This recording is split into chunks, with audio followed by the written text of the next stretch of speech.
Good afternoon. Day 33 has ended early, and it also ended with the exact same witnesses that was presented by the defense on day 32, a day earlier. But again, the big story was the testimony of Eulelio Diaz of the Land Registration Authority. If you recall, Diaz was the one who gave the prosecution the list of 45 properties that have been proven to be inaccurate. It seems that this list of properties actually that were supposed to be allegedly owned by Corona actually have names of properties that are owned by other people that have been canceled, and others under the names of his family members, including his daughter as well as his wife. Now, the defense reviewed today the list of 45 properties and enumerated the 17 properties that have been canceled from this list, either because it was sold or transferred. But the point is they no longer belong to the Coronas. Now, of these 17 titles canceled from the list, 45 minus 17 means there were 28 remaining. Now, the defense argues that only 16 are under his name. Now, if you recall, the Chief Justice declared only 5 properties in his salience. So there is still a discrepancy of 11 properties that have yet to be explained. Now, we kind of got closer to this explanation towards the end of the trial when Senator Judge Ralph Recto came to the stand and tried to clarify what exactly these properties were. Now, his calculations was that 11 properties were left according to the prosecution. Now, this, as you can tell, is different from the properties that the defense says still is under Corona's name. So again, there's still much confusion there. But now Senator Recto was going with the prosecution number. And of the 11, it turns out that 4 of the properties were in the name of his children, and which leaves us with 7 properties. Now, 7 minus 5, which is the number of properties already declared by Corona in his salience, leaves 2.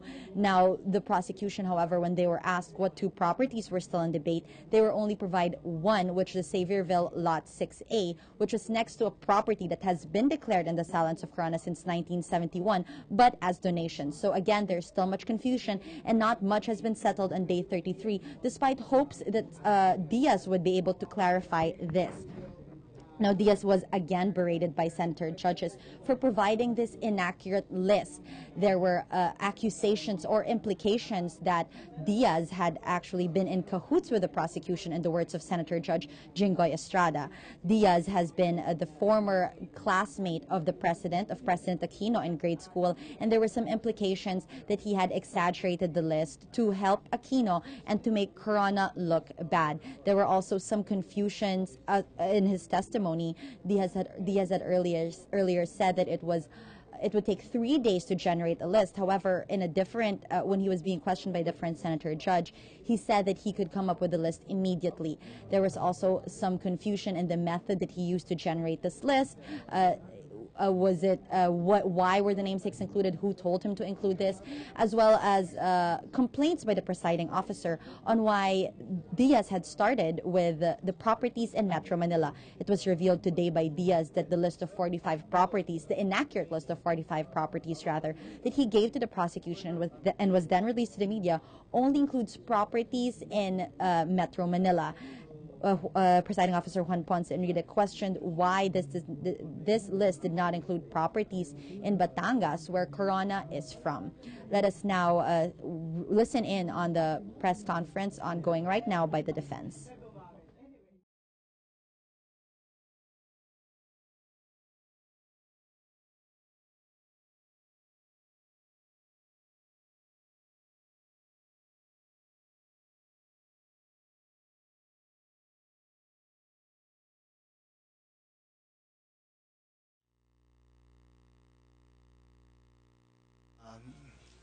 Meron pong mga pagkakataon na hindi po sila nagkakasunduan, no, dun sa tanong at sa sagot. Kami naman po ay naniniwala na kung meron naman ho talagang pagkakamali dito, maaari ho may pagkukulang ang aming testigo, no, na si Administrator Diaz. Ngunit siguro ho, wag ho natin dapat ibaling yung atensyon natin sapagkat si Attorney Diaz, siya po ay ginampanan niya po ang kanyang trabaho, no, ang kanyang tungkulin.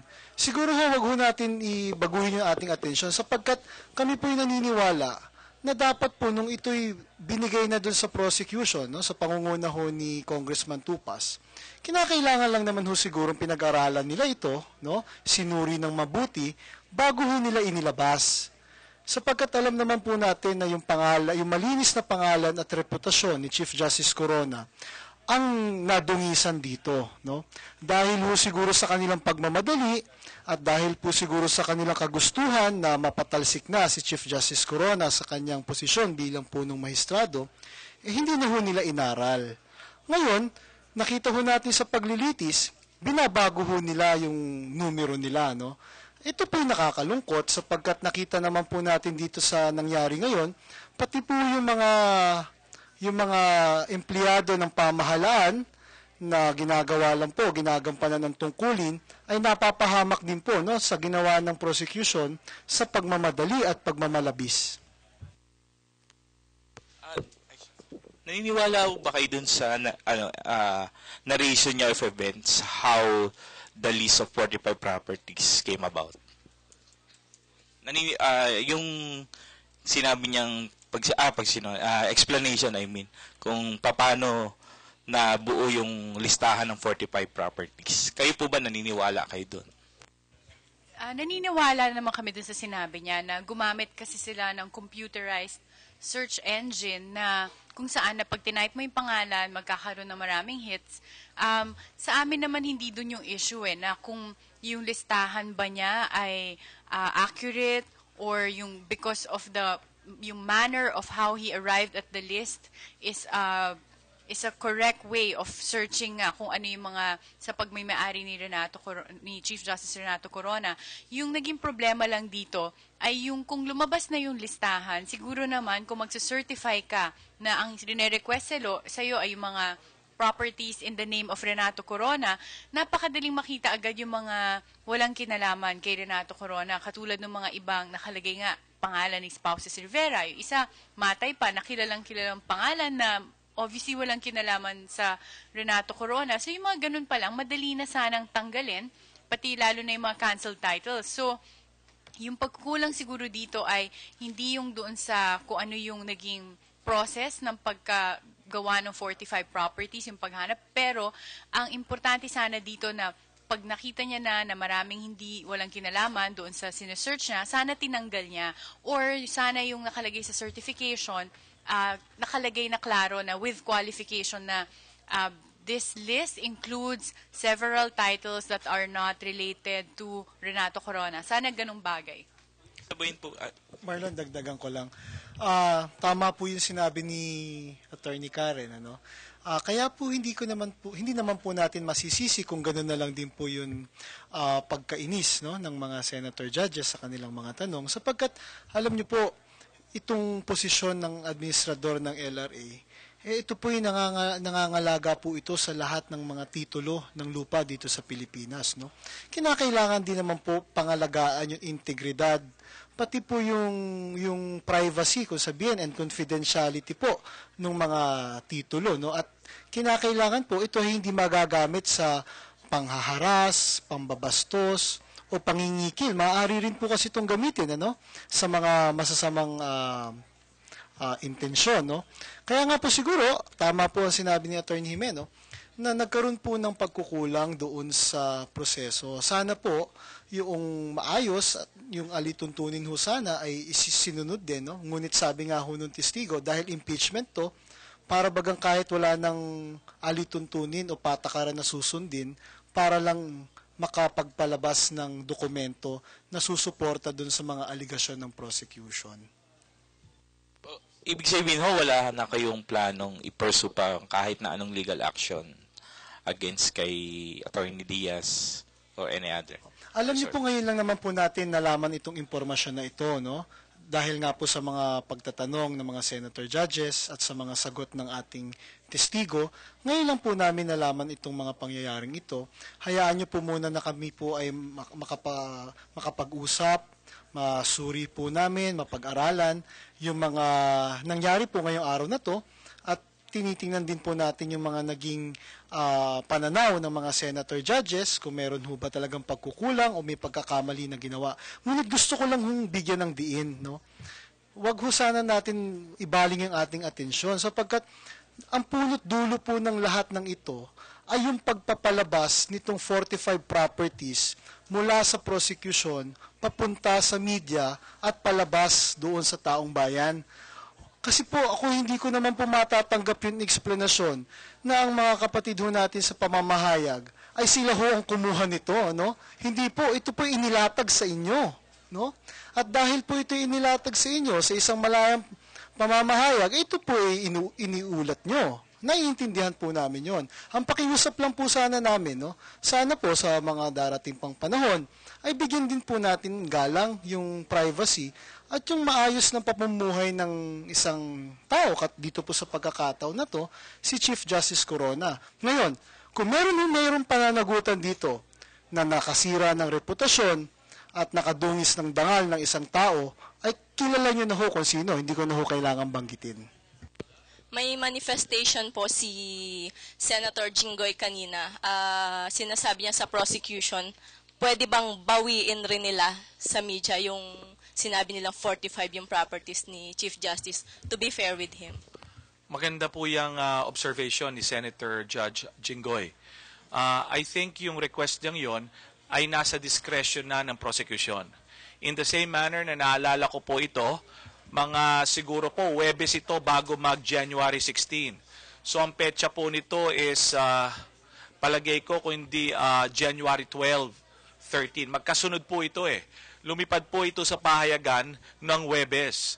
Hindi ko pa po makalimutan ito dahil it says 45 properties of CJ Corona. At yun po na naalala ko rin po na yun ay nakuha ninyo sa isang press conference din po. And the following day, there was another article, this time involving 17 only of those properties which were already valued. So, siguro ho ang hinihingi dito, ang hinihimok ni Senator Judge Estrada, Jinggoy, would be to for the prosecution in the goodness of their heart na bawiin nila. Kasi alam niyo naman sa tao, natural naman yung baka may oversight, hindi napansin, siguro yun lang ang kanila, hinihimok sila. O pinapag-usapan, kung nailabas nga, baka naman gusto niyong bawiin din naman. Okay. Dagdagan ko lang, siguro kami na rin po ay hinihimok na rin po namin kayo, no? Sana po kami inyong tulungan na malinawan po itong issue na ito sapagkat kami po ay naniniwala na kayo din naman po ay ayaw nyo po mapunta sa ganung sitwasyon at malagay po ang inyong magandang pangalan sa alanganin. So dahil po nakita na po natin kung ano ang nangyari, maaaring kayo na rin po ang tumulong sa amin na maglinaw at magpaliwanag kung ano ho ba talaga ang ginawa ng sabihin na ho natin, pagpaumanhin na po nila ng prosecution dito sa bagay na ito. Sir, LRA Administrator, inadmit niya that nag-volunteer siya sa legal team of President Aquino during the election period, and he was a former employee during Pinoy was a senator here at the Senate. Then according to Senator Miriam Defensor Santiago, on his statement, we saw in the picture na parang nai-influensya ni President Aquino sa pagpapalabas nga ng 45 alleged properties. The point is, if mapuprove nga na na-influensya ni President Aquino, is this a ground for the impeachment against the President? Sabi nga ni former Senator Kitata, pwede daw to ground as impeachment against President Aquino. Sige, ako na po sasagot. Sa panayam po sa akin kanina, ang sabi ko po dyan, unang-una ngayon nga lang ho natin narinig itong mga bagay na ito. Hayaan niyo po na aming suriin muna at pag-aralan kung ano ang maaaring mga po pwede namin gawing aksyon. Ngunit ito po sa aking pananaw lamang na kung meron pong nangyari nga dito na pagtutulungan po nila sa pagpapalabas nitong mga listahan na ito, ang tingin ko po naman dito ay yung first impression ko ho dito, hindi naman ho ito maaari sigurong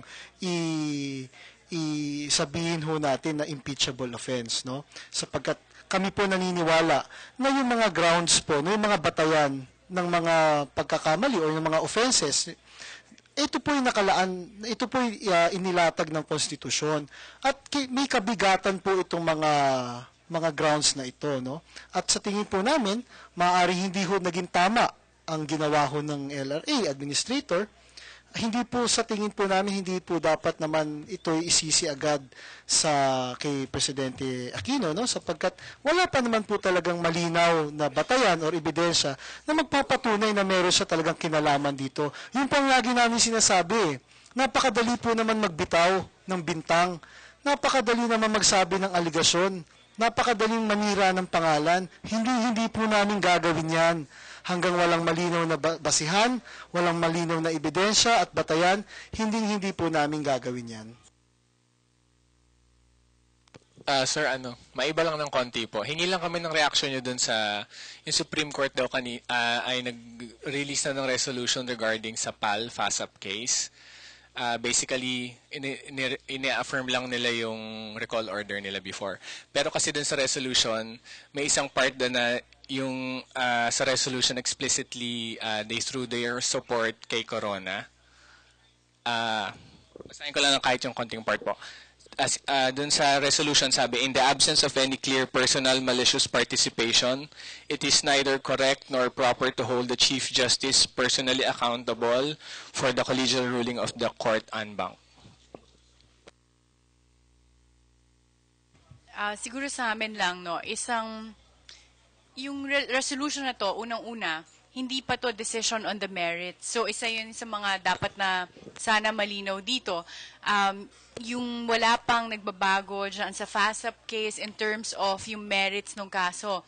Pero pangalawa, yung tungkol doon sa pinaglilitisan natin dito sa loob ng impeachment, na ang sinasabi nga nila, na si Chief Justice Corona lamang ang responsible dito sa FASAP case at dahil dito ay dapat isa to sa mga impeachable offenses.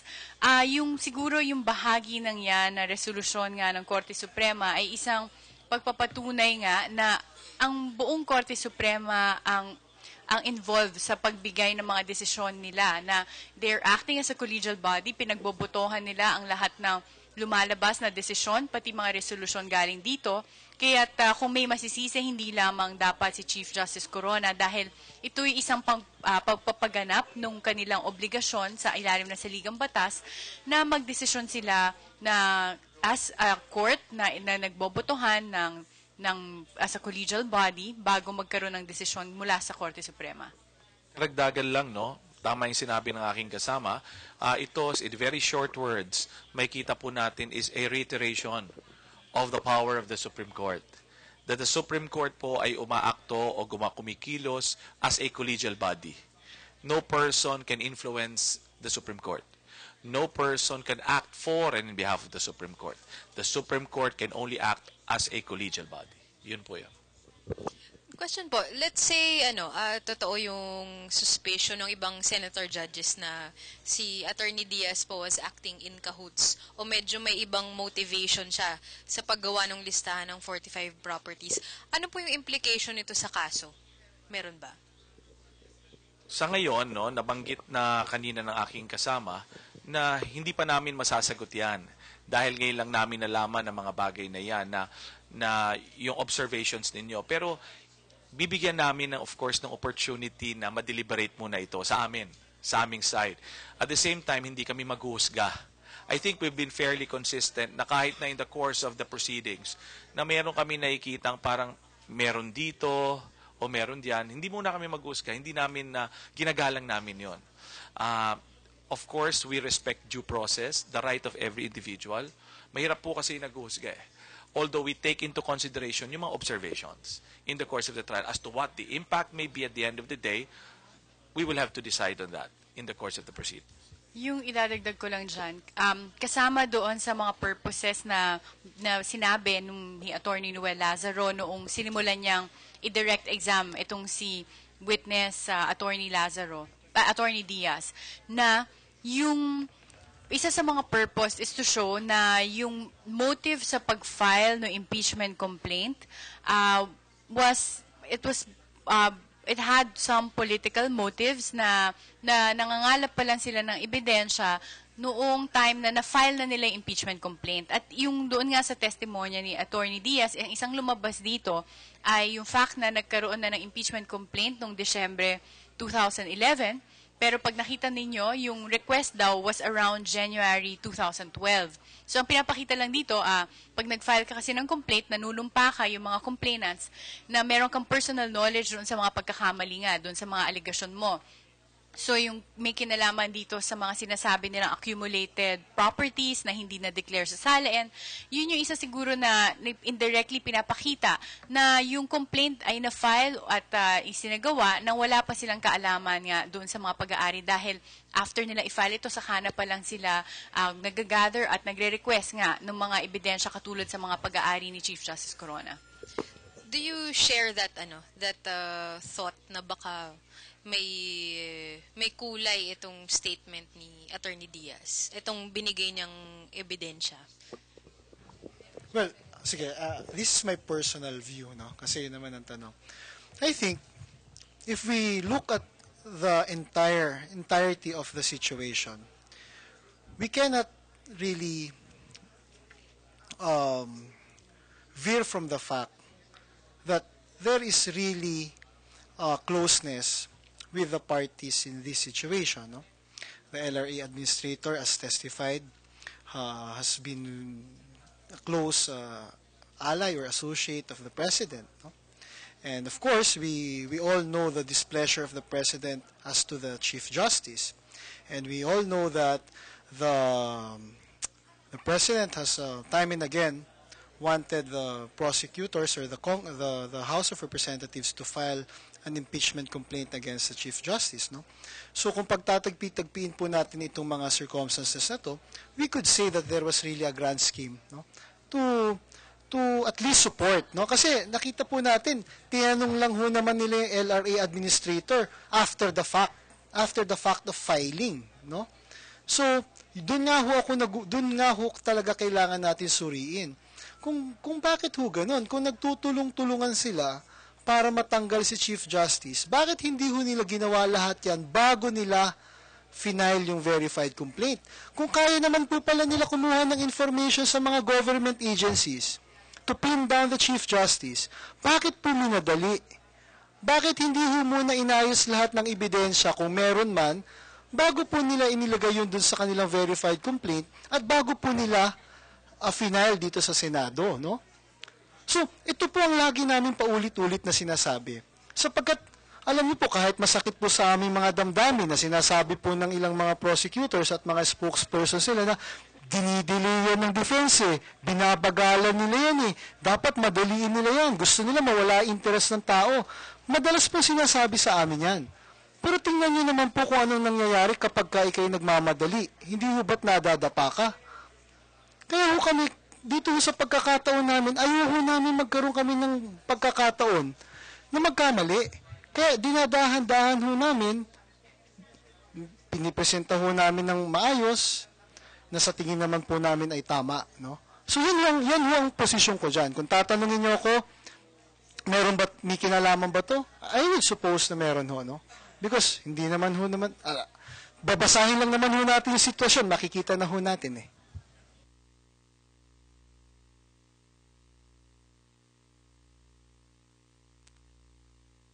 Ano nagsimula po? Okay, maikling wrap up lang po. 7 araw na po tayo. Hindi po, yung 33 days ay hindi po lahat ay amin. Ang 25 days po na presentasyon ay sa prosecution. Natapos po ito, kung aking maalala, no March 4. At nagsimula po kami na March 12. Ilang araw pa po pa nakukonsumo namin? 7 araw lamang po. And let me walk you through so far kung ano napresenta namin. Sa unang araw po, naalala niyo, napresenta namin si Congressman Tiangco na nagpatunay about questions on the verified complaint and why the complaint was hastily filed. Pangalawa po, sa pangalawang araw, na ipinesenta po natin si Mr. Vicente na nagpatunay na yung 7 property na nakapangalan pa kay Mrs. Corona na kanyang minana na nakalocated sa Marikina ay naibenta na kay Mr. Vicente ng 1990 pa.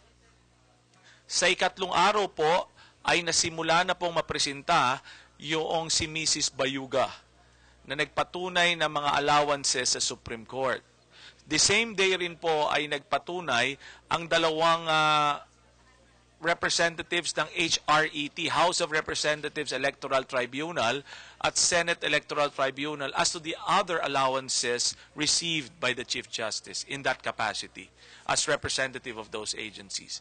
Sa ika-4 na araw po, kung tama ang aming pag-alala, ay nagpresenta na po kami ng mga different assessors at of course Register of Deeds.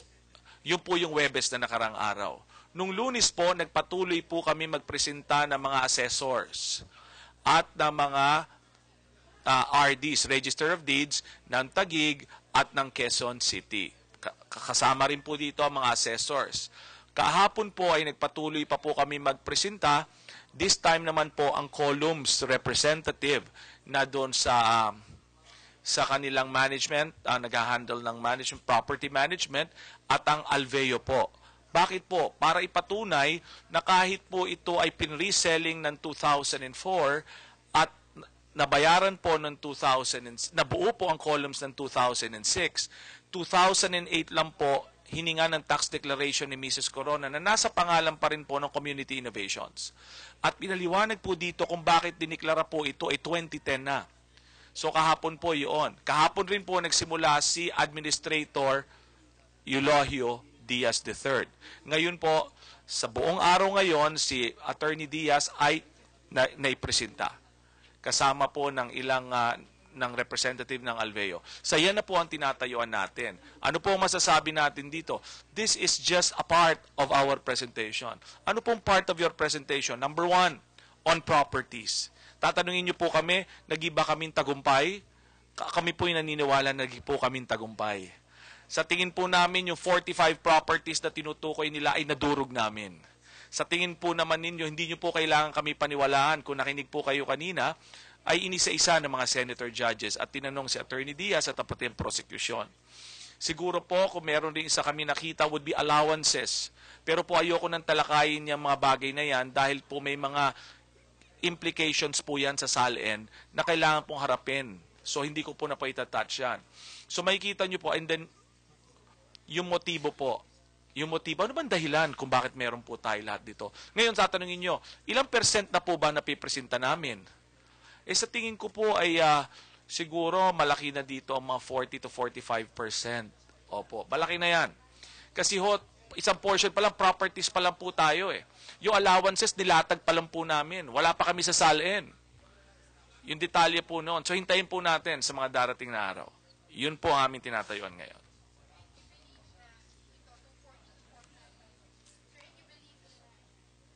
And you believe na yung 40 to 45% po ng case ninyo, medyo malaki na po ba yung, malaki na ba yung chance ng defense in... Mahirap po kasi sabihin yung chance at this time. Ang sinasabi po namin dun sa aspeto ng 45 properties, maayos po.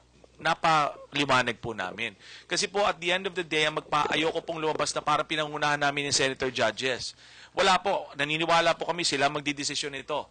Kami natutuwa lamang dahil po kasi nung nagsimula ito, masakit po sa amin to eh. Kasi po araw-araw na ginawa ng Diyos, yung 45 property na yan, hinaharap sa amin. Tinatanong, paliwanag nyo yan. Ang maganda lang po dito, ngayon nagpapaliwanag kami, maliwanag na po yung 45 properties. Yun po ang ibig namin sabihin. Ayun, hindi po ba kayo natatakot na maaaring mawala yung momentum nung mga pagpipresenta ng kaso nyo at yung epekto nyo sa publiko sa darating na break, 1-month break? Yan yung isang bagay na siguro hindi pa namin masyadong ina-address o iniisip kasi ang focus nga namin ay yung trial dahil alam niyo naman sa defense team, ito'y binubuo ng mga abogado, kami rin mga spokespersons, lahat kami abogado.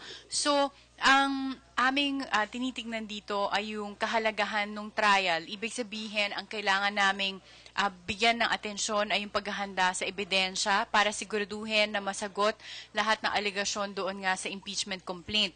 So, yung sa effect naman sa publiko, siguro isang bagay to na kailangan na lang namin i-address in other ways na kung in the meantime, nung pag sa break, merong mga katanungan tungkol dun sa kaso, handa kaming sagutin ito. At hindi kasi kami nagsusubok na magpropaganda eh. Parang ang gusto sana namin dito ay lahat tayo ay maglites sa loob nga ng impeachment court na kung ano yung mga kailangan palabasin na ebidensya doon, doon ilalabas, doon pag-uusapan, para ang mga senator judges din makapagdesisyon ng base sa ebidensya at ng base rin sa batas. Okay? Kung wala na pong katanungan, magandang hapon po sa inyo lahat. And see you tomorrow.